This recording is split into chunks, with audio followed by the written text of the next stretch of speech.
Thank you, Mr. Roddy, Mrs. Richter, and members of our band. Again, thank you.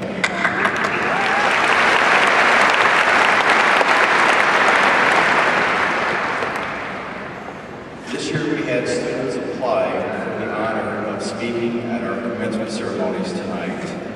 We have two outstanding speakers who made it through a very difficult field of 20 applicants for the honor of speaking to you, the class of 2014 tonight.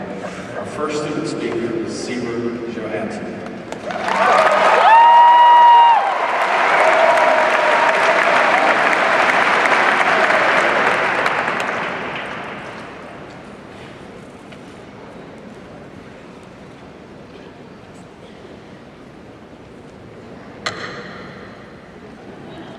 Now, before I get started, I would just like to thank some people. I would like to thank all the students for being here tonight at your own graduation. Good for you. I would also like to thank all of the parents. I think I can speak for all the graduates here when I say thank you for all the hard work you've done for us these past 18 years, and all the hard work you will do when we regain the basement in a few more. A big thank you to any younger siblings who were dragged here and told to patiently sit through this misery, as well as any grandparents who will fall asleep between now and the end of this speech. Thank you as well to anyone that opted to be here tonight rather than over at Northrop to see that other guy, Bill Clinton, speak. You know that this is a very special event because instead of hearing from a two-term president of these United States, you get to receive life advice from me, a very nervous teenage boy who for 15 years thought that Newt Gingrich was a professor at Hogwarts.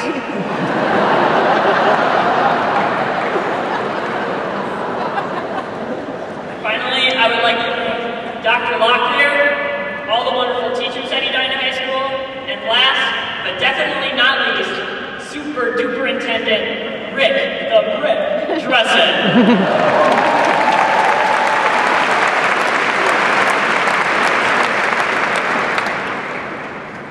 This life is like a swimming pool. You dive into the water, but you can never see how deep it is. Although these poetic words by former NBA All-Star and unofficial ambassador to the People's Republic of North Korea, Dennis Rodman,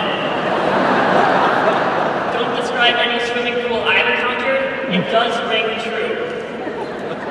Life is so intricate, so multifaceted, that by believing that either you or someone else has all the answers will eventually lead you to disaster.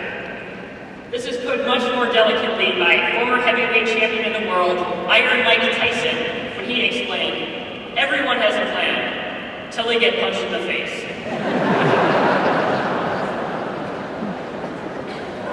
Edina Public Schools is no doubt a great model for an elementary and secondary education. We have a hard-working faculty, a safe environment, and parents that will invest time in their children's education.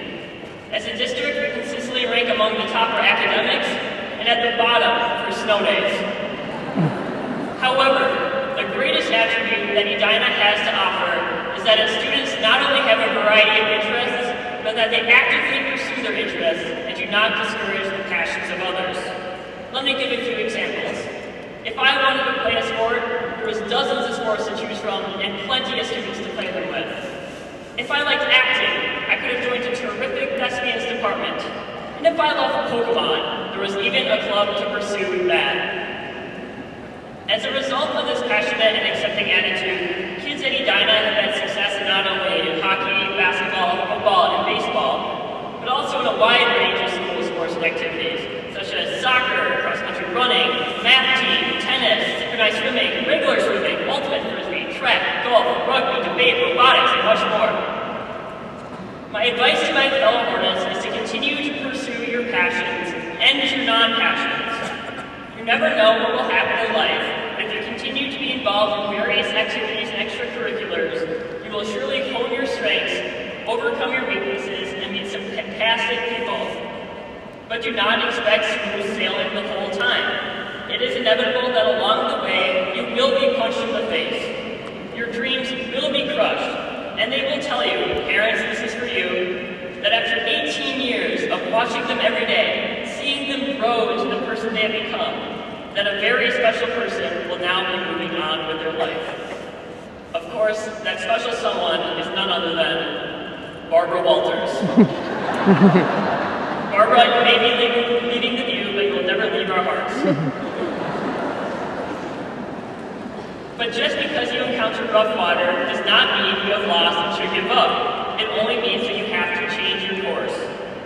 I started developing this attitude back in the summer going into 7th grade when I asked my mom if I could play football as it had always been a dream of mine. Now, before you start developing angry thoughts about my parents, just know this. I wasn't always a 6'2", 130-pound, perfectly shaped figure with a 30-inch waist. Most likely to your surprise, I was a very scrawny and uncoordinated 13-year-old. So she took one glance at me, told me it was a death wish, and the very next week I found myself on the steps of the community center for the very first day of cross-country running practice.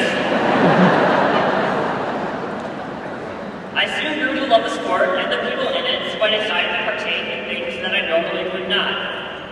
Since then, I have not only continued running cross-country, but have joined the Nordic ski team despite originally debuting in those tight spandex suits.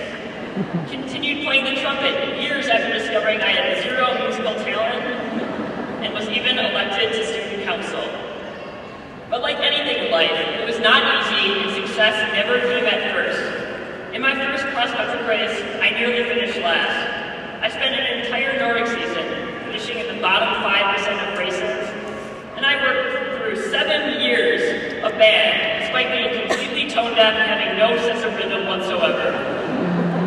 But in spite of all the setbacks, I participated, was supported by a great community, and had the time of my life. But what if things do go your way? What if, as self-proclaimed winner of life, Charlie Sheen asks, if at first you succeed, then what?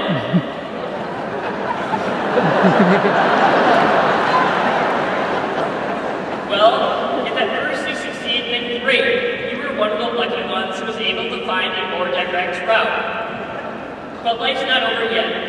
If you get what you want, you will still need the feeling of accomplishment.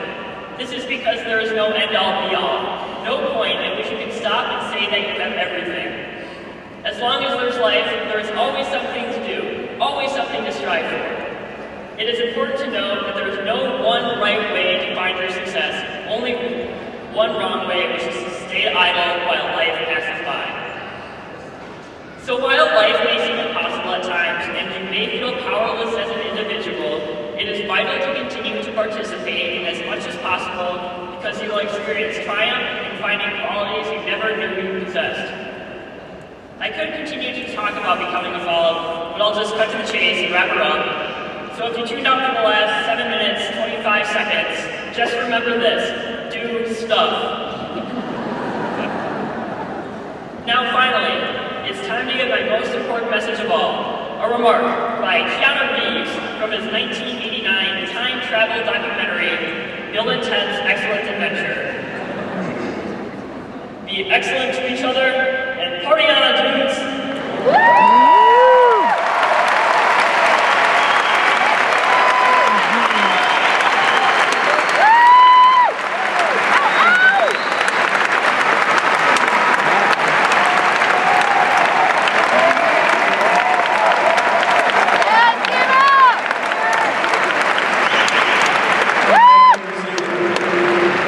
Our next student speaker, CC Holmes.